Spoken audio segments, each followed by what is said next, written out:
Uma escola de aprofundamento teológico publicou um artigo intitulado O Radicalismo Bíblico na Intolerância ao Pecado. Vide Google. E seus alunos pediram que o mesmo fosse refeito em forma de vídeo explicativo. Eis aqui a resposta. Meus prezados, quando me pediram para transformar em vídeo um texto que já havíamos publicado com o nome de O Radicalismo Bíblico na Intolerância ao Pecado, nós achamos uma tarefa por demais complicada.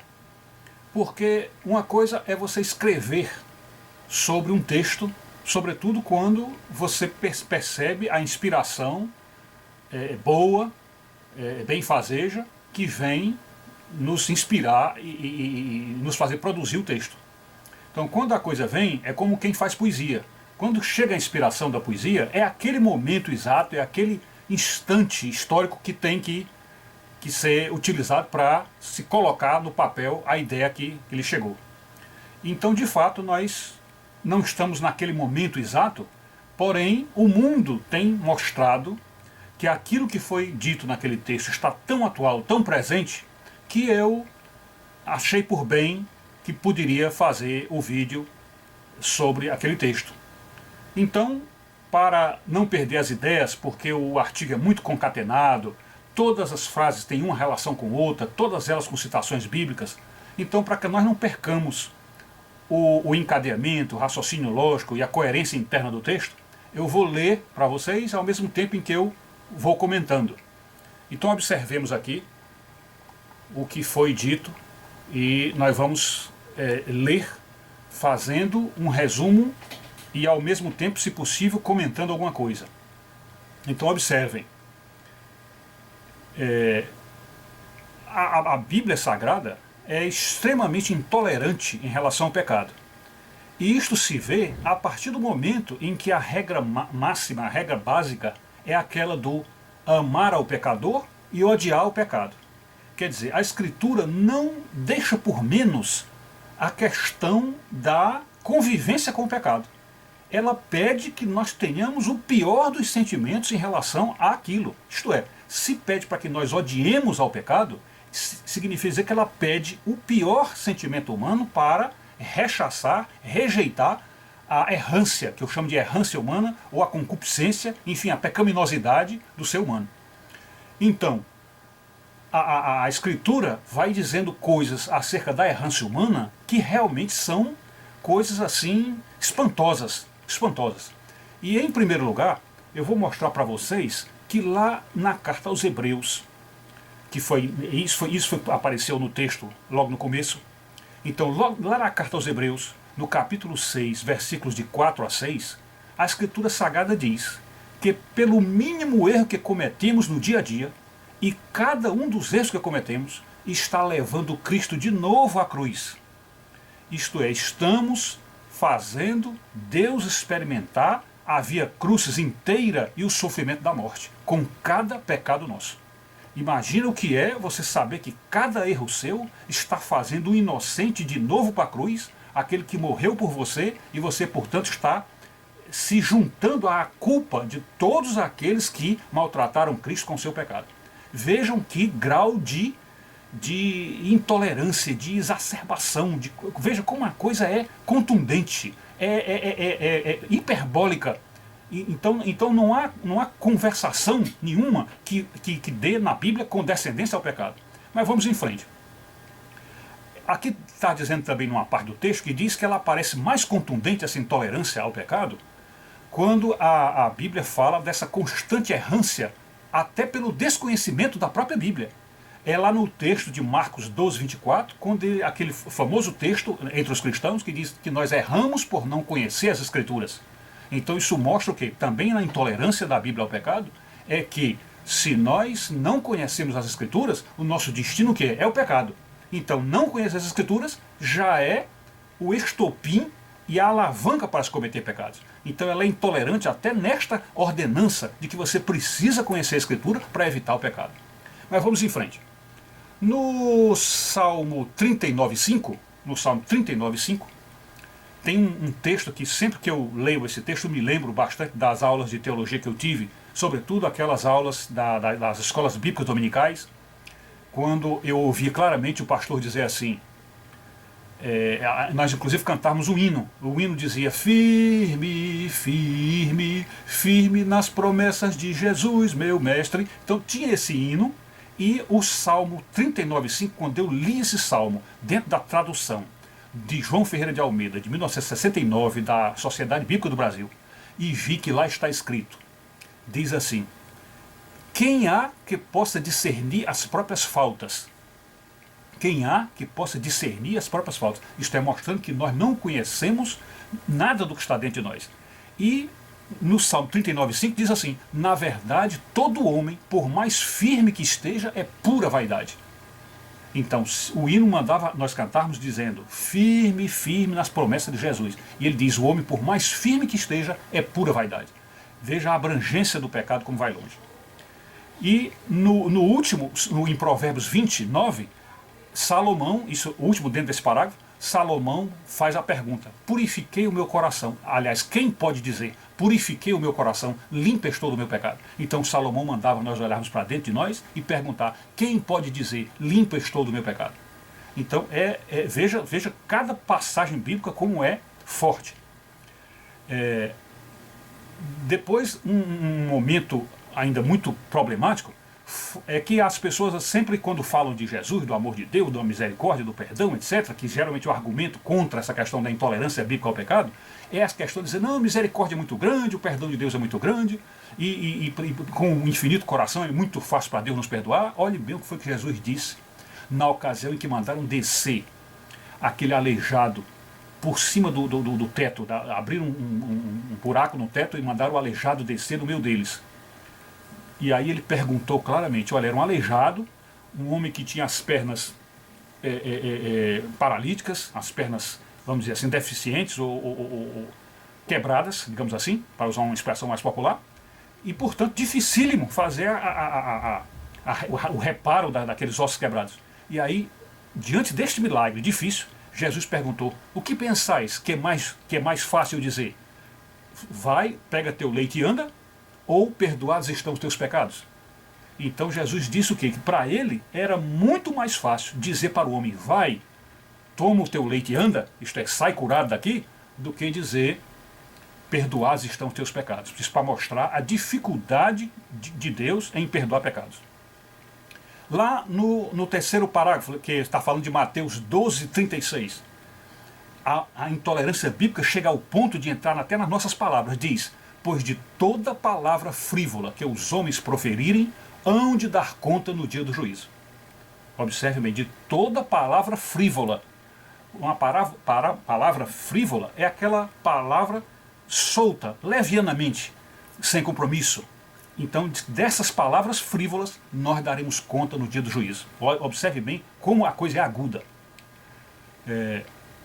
E pior é que esse texto dizendo que de toda palavra frívola nós daremos conta, é para ser visto junto com Tiago 3, versículos 2 e 9, e aquele outro que eu citei antes é o Mateus 12,36. E Tiago 3, 2, 9 diz que o órgão mais difícil de controlar no corpo humano é a língua.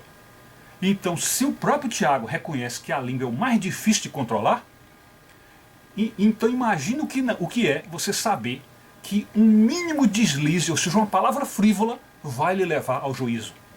Observe então a força desse radicalismo bíblico contra o pecado. E pior, dentro dos pecados de palavra, dos pecados que saem da boca, Jesus diz que aí é que está a blasfêmia contra o Espírito Santo. Portanto, com a nossa própria boca, podemos cometer um pecado capaz de nos deixar longe da possibilidade de entrar no céu. Observem bem aí. Em Mateus 15, 19, aí ele refere-se dizendo que é do coração que vêm os maus desígnios, os maus pensamentos, as palavras frívolas, que são os falsos testemunhos, a prostituição, roubos, adultérios. Então isso vem do coração. Portanto, é no coração que está a fonte dos pecados humanos. Ao contrário do que diz a mídia por aí, Rede Globo, novelas, etc., que diz que não, o próprio Roberto Carlos, aquela música das emoções, o importante é que emoções eu vivi, e aí você vê a Escritura Sagrada dizendo: do coração é que procedem maus desígnios, assassinatos, roubos, tudo de ruim vem do coração. Veja então o radicalismo bíblico. Em Mateus 5, 29 e 30, lá dentro do Sermão da Montanha, Jesus diz também outra coisa radicalíssima quando ele diz, olha, se nossa mão direita nos faz pecar, que devemos arrancá-la para não irmos com mão e tudo para o inferno.